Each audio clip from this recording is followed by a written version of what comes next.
그러니까 대학에 가서 지금 내가 할 수 있는 것에 집중을 한다. 네, 맞아요. 그것들이 충분히 많이 있고 거기서 내가 성장할 수 있는 방향들이 되게 무궁무진하기 때문에. 안녕하세요. 네, 황순이의 수업 중 딴 얘기 황순입니다. 오늘 또 귀한 졸업생 제자분 모셨습니다. 성혜림 학생이고요. 네. 간단한 자기소개로 이제 시작을 해볼게요. 네. 안녕하세요. 저는 이화여고 22년도 졸업생이고 지금 현재 한양여대 유아교육과 23학번에 재학 중인 성혜림이라고 합니다. 네, 반갑습니다. 반갑습니다. 오늘 눈이 되게 많이 왔던 날씨인데 이렇게 후배들을 위해서 귀한 시간 내주셔서 너무너무 감사합니다. 자, 어떤 얘기를 오늘 좀 해보려고 하냐면요. 이제 20대가 되었을 때 많은 학생들이 겪는 어떤 심리적인 상태일 것 같아요. 이제 본인이 진학한 대학에 대한 콤플렉스나, 그래서 실제 요즘 반수나 네. 이제 그런 것도 되게 많이 하잖아요. 그리고 이제 전문대에 다니고 있는 학생으로서 좀 메리트가 저는 분명히 있다고 생각하는데 그 부분을 조금 얘기를 좀 해보고자 합니다. 네. 자, 지금 그러면 입시를 치른 지가 네. 1년 2023년도에 제가 입학을 했으니까 1년이 좀 넘었죠. 좀 넘은 네. 상태고 네. 그때 당시를 생각해 봤을 때 좀 아쉬움이 있었을 텐데 지금의 마음은 좀 어떤지. 제가 사실 고3 현역 때는 전혀 전문대를 생각하고 있지 않았어요.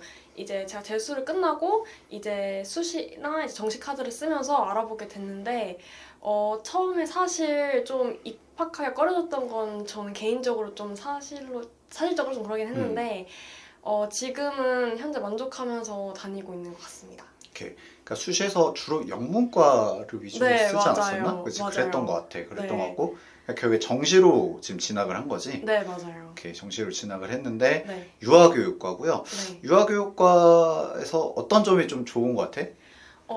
일단은 저는 제 적성에 가장 맞았던 게 좋았던 것 같고요. 저는 워낙 발표라든지 좀 이끄는 걸 좋아하는 편이라서 좀 과 적성에 되게 잘 맞았던 것 같고, 그리고 아무래도 이제 유아교육과가 좀 취업률이나 이런 게 좋다 보니까 좀 취업 걱정 없이 그냥 학교 생활 열심히 하면은 그러면 되겠구나라는 생각으로 학교 생활을 좀 열심히 하면서 다니고 있는 것 같아요. 오케이. 전문대에 대해서 그 네. 학과나 어떤 취업률의 어떤 이점들이 네. 있을 것 같은데 네. 이 부분 잠깐 뒤에서 조금 더 자세히 얘기를 해보도록 하고 네. 다시 대학 그 컴플렉스에 좀 돌아와서 네. 그러면 이제 혜림이는 너는 괜찮은데 네네네. 주변 동기들이나 선후배를 봤을 때 네. 그래도 또 유아교육과니까 더 괜찮은 게 있을 것 같아. 그냥 한양대 여대 다니는 다른 친구들 봤을 때 네. 어떤 것 같아? 이 대학 컴플렉스들을 얼마나 갖고 있고 이것들을 잘 극복해 나가는 것 같나? 저는 진학하기 전에는 자세히는 잘 몰랐는데 그 한양여대가 유아교육과라는 되게 유명한 학교더라고요.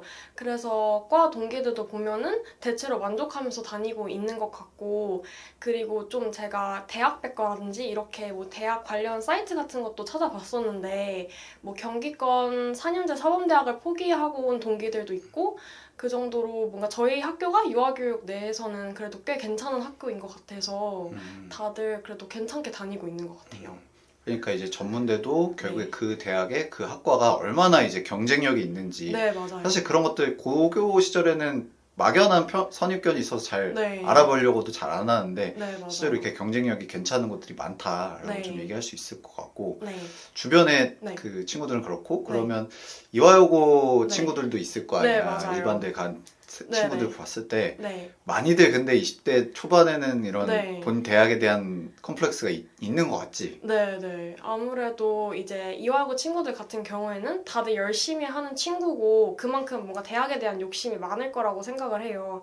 그래서 뭔가 주변에 보면은 더 입시에 계속 도전하는 친구들도 있고 그런 친구들을 보면은 아무래도 대학 입시에 있어서 조금 초반에는 좀 아쉬울 수 있어도 그래도 주변에서 보면은 몇 년 정도 다니면은 그래도 열심히 하고 만족하면서 잘 다니고 있는 것 같아요. 그치. 네. 그 사람마다 그 시간의 차이가 있는 것 네, 같은데 맞아요. 사실 내 나이쯤 돼서 누가 어디 나왔냐 내가 새로운 선생님을 만날 때 네. 저 선생님은 어느 대학 출신 뭐 이러진 네. 않을 거 아니야. 네네네. 근데 보통 20대 초반에 자기 또래 동년배를 만나면 네. 쟤는 어느 대학에 무슨 과 다니는 애 이걸로 이미지를 네, 맞아요. 이제 그려내잖아. 맞아요, 맞아요. 근데 이제 나중에는 나이 들면 별로 안 그런단 말이지. 근데 아, 이제 네. 그때까지의 시간 차이가 개인차가 있는 것 같은데 네. 그래도 이화여고 학생들은 그래도 워낙 고교 시절에 좀 열심히 한 게 많았다 네, 보니까 좀 맞아요. 그런 것 같아. 네.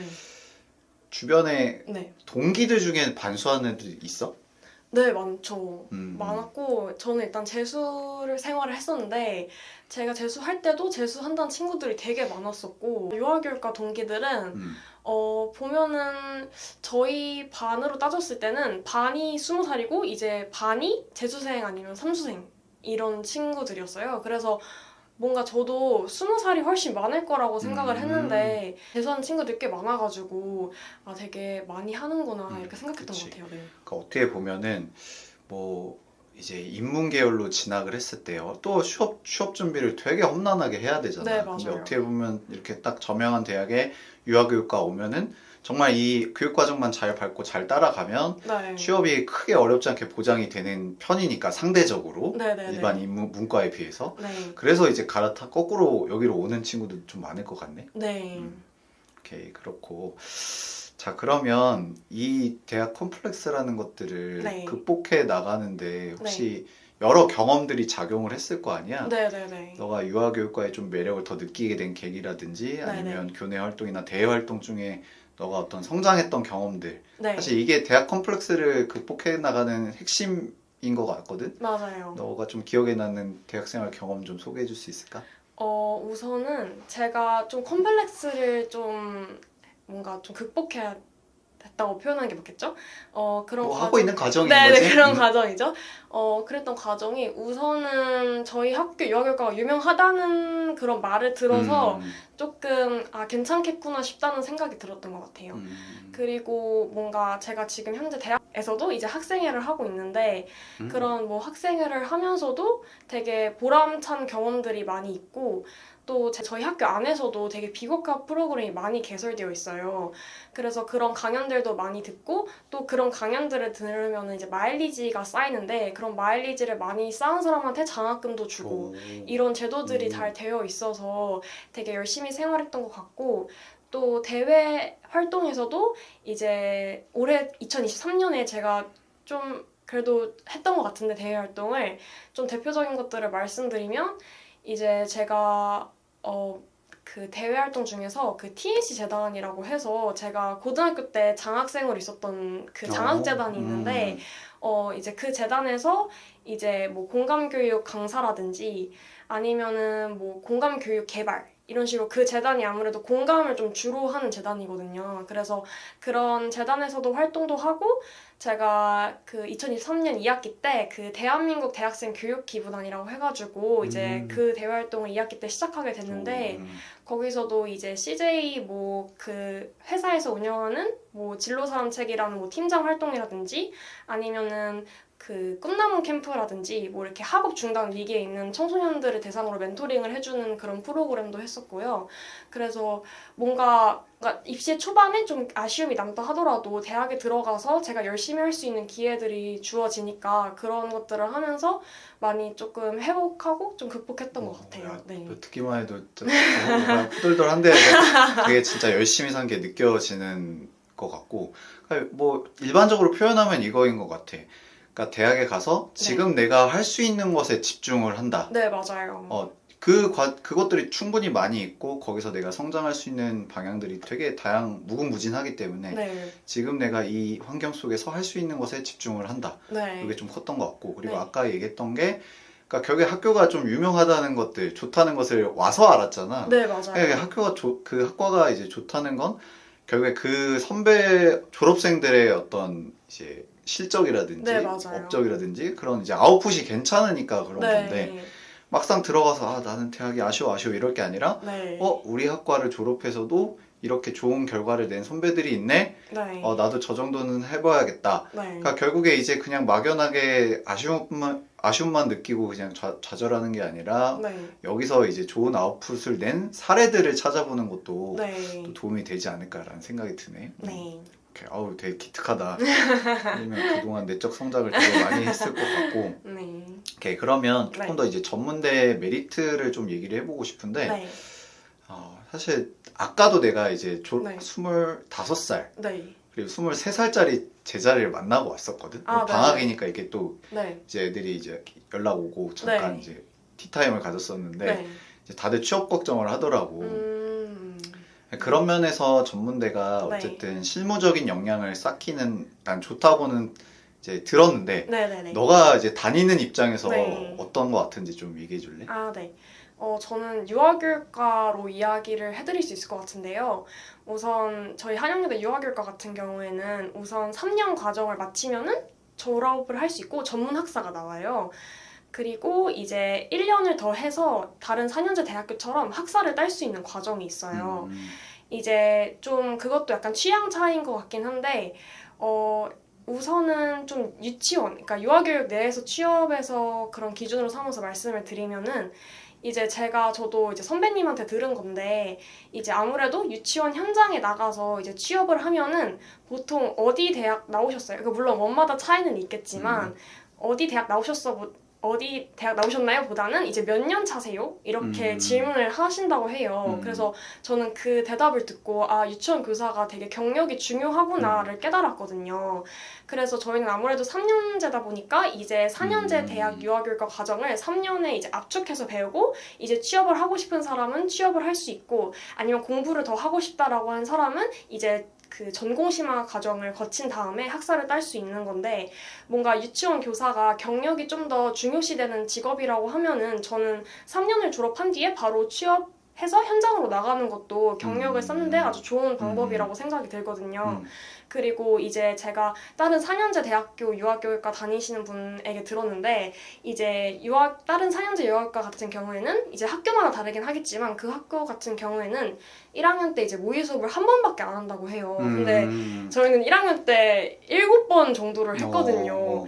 그래서 뭔가 그걸 듣고, 아, 단기간 내에 뭔가 많은 걸 습득할 수 있구나라는 걸 깨달았고, 저는 물론 7번의 모의 수업 과정이 쉽지는 않았지만은 해낼만 하다고 생각했고, 다들 열심히 하는 분위기라서, 만약에 조금 더 남은 현장에 빨리 발을 디디고 싶다라고 하면은 유아교육과를 생각하시는 분들에게는 전문대 유아교육과도 괜찮다고 생각합니다. 네.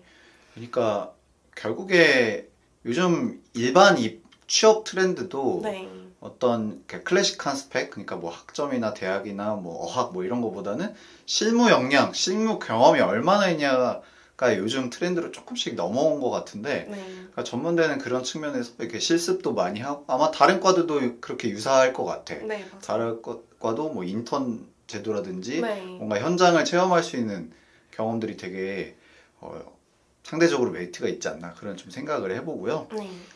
그 다음에 그러면 유아교육과에 대해서 혹시 네. 또 뭐 코멘트 해줄 만한 게 있을까? 유아교육과는 거의 뭐 졸업하고 그러면 네. 다들 어떻게 진로가 어떻게 되는 거야? 졸업생들 현황을 보면? 보통 유치원 교사로 많이 취업을 하시고, 이제 저도 교수님께 상담 받으면서 알게 된 건데, 이제 만약에 유아교육과를 졸업하시고, 이제 유치원이나 어린이집 교사, 이렇게 크게 교사로 봤을 땐 두 개의 트랙이 있는데, 이제 교수님들께서는 보통 유치원 교사를 먼저 취업을 하라고 추천을 해주시는데, 그 이유가 이제 유치원 교사를 하다가 어린이집 교사가 되는 거는 그래도 비교적 쉽지만, 그래도 어린이집에서 처음 취업했다가 유치원으로 넘어가는 건 어렵다고 하시더라고요. 그래서 약간 유아교육 취업 트렌드라 해야 될까요? 그러면은 유치원 교사로 많이 빠지시는 것 같고, 아니면 이제 전공심화로 넘어가시는 분들 같은 경우에는 이제 전공심화는 보통 야간에 운영이 돼요. 그래서 이제 보통 부담임을 하시고 같이 전공심화를 병행하시는 분들도 계시고, 이제 아니면은 뭐 정담임을 해도 괜찮다 싶으면은 정담임과 이제 전공심화를 같이 하시는 분들도 계시고, 그래서 전공심화를 해서 이제 그 제도가 마련되어 있는 이유가 대학원 진학 때문에 있는 거거든요. 그래서 그걸 하시고 바로 대학원으로 넘어가시는 분들도 계시는 것 같아요. 네. 그러니까 결국에 전공심화해서 네. 4년제에 준하는 그 학사를 하면 네. 대학원 진학을 할 수가 있으니까. 네, 맞아요. 그런 루트로 활용하는구나. 네. 이런 건 나 처음 들은 것 같아. 오케이. 되게 좋은 얘기 많이 해주셔서 좋고요. 근데 내가 또 네. 이렇게 들어보니까 네. 그냥 실무 역량을 쌓고 되게 네. 어떤 이제 미시적인 진로를 설정해서 되게 속도를 내기는 되게 좋은 것 같거든. 네. 근데 거꾸로 보면은 네. 진로의 탄력성 측면에서는 네. 이게 안 맞는 아이들한테는 네. 좀 약간 치명적일 수도 있겠다. 네. 그러니까 일반대는 뭐 국문과 갔는데 국어 국문이 안 맞아도 어떻게 꾹꾹 해가지고 다른 진로로 네. 취업을 할 수도 있는데, 네. 그러니까 유아교육이 안 맞으면은 좀 이게 적응이 좀 쉽지 않겠구나라는 생각도 네. 드는데 어떤 것 같아? 주변에 동기분들 중에 그런 분도 계세요. 유아교육을 하다가 1학년 1학기를 마치고 잘 안 맞는 것 같아서 저희 학교 내에서 전과를 하시는 분도 계시고, 좀 그냥 다른 대학에 진학하고 싶으셔서 그냥 유아교육을 그냥 포기하시는 분들도 계신데, 이제 보통 아무래도 유아교육 자체를 제 주변 사람들은 좀 오랫동안 생각을 하고 오더라고요. 그래서 몇몇 사람 빼고는 그래도 잘 적응하고 잘 다니고 있는 것 같아요. 네. 그러니까 이게 좀 쉽지 않은 게 보통 고교 시절에는 전문대를까지 잘 생각 안 하잖아, 네, 혜림이처럼. 네. 근데 와서 맞으면 참 다행인데 네. 와서 안 맞으면 이게 또 어려운 부분이 있으니까 네. 어떻게 보면은 전문대에도 어떠한 다양한 진로가 있고 네. 어떠한 메리트가 있는지를 좀 아는 것도 네. 의미 있을 수 있겠다라는 생각은 좀 들고. 네. 오케이, 좋은 얘기가 너무 많이 나와서 이제 슬슬 마무리하면 될 것 같은데, 네. 이제 갓 입시를 치른 네. 20살 애들이라고 상상을 해볼게. 걔네들이 네. 다 만족스러운 결과를 냈다고 스스로 자부하는 애도 있겠지만 그렇지 않은 애들이 더 많을 거 아니야. 네. 그런 생각을 하고 있는 대부분의 후배들에게 좀 해주고 싶은 얘기. 우선은 저도 고교 시절에 대학에 대한 그런 되게 욕심도 많았었고 되게 잘하고 싶다는 생각이 되게 많았었는데, 막상 대학에 와보니까 뭔가 저한테도 기회가 되게 많고 할 수 있는 게 되게 많았거든요. 그리고 제가 좀 자기계발 유튜브 같은 거를 많이 보는데, 거기 자기계발 유튜브에서 이런 질문이 나왔어요. 명문대생들이 왜 많이 성공을 할까? 이런 질문이 나왔었는데, 그거에 대한 대답이 그거였어요. 그러니까 뭔가 명문대생들은 뭔가 수능이라는 그런 임계점이라 해야 될까요? 그런 공부를 뭔가 열심히 해보는 그런 경험을 해봤잖아요. 근데 저는 그걸 보면서 든 생각이, 물론 수능으로 자신의 임계점을 확인을 할 수도 있겠지만, 뭐 예를 들어서 운동이라든지 아니면 저는 이제 대외 활동 같은 것들을 되게 열심히 하려 했고, 물론 입시에서는 아쉽긴 했지만 다른 면에서 저희 임계점을 찾아서 뭔가 그런 것들을 찾아서 열심히 하려고 했거든요. 근데 저는 뭔가 이런 열심히 하려는 태도가 어디 가지 않는다라고 생각이 들거든요. 자신이 성공할 수 있는 길에 조금 도움이 될 수 있다고 분명 생각하고, 그리고 아무래도 이화여고 후배님들 같은 경우에는 다들 열심히 하시는 분들이잖아요. 그러니까 저는 그게 입시에서 빛을 발하지 못하다 하더라도 그 열심히 한 태도가 어디 가지 않으니까 꼭 입시가 아니더라도 다른 분야에서 자신의 역량을 키울 수 있다라고 생각하기 때문에 뭔가 너무 크게 걱정하거나 뭔가 그런 컴플렉스를 크게 가지지 않으셨으면 좋겠습니다. 와, 대박이다. 와, 옛날에도 뭐 너가 똘똘하다고 느꼈는데 더 성장을 많이 한 것 같아서 놀랐고, 뭐 너가 유아교육을 이제 네. 하겠지만 네. 그냥 청소년이든 이제 성인을 위한 대중적인 컨텐츠로 너가 뭔가를 해도 잘하겠다는 생각이 드네, 나중에. 감사합니다. 네, 그럼 요 내용은 이렇게 맞춰보고요. 두 번째 영상으로 우리 기록에 관한 얘기를 이따가 이어서 해보도록 하겠습니다. 감사합니다. 안녕.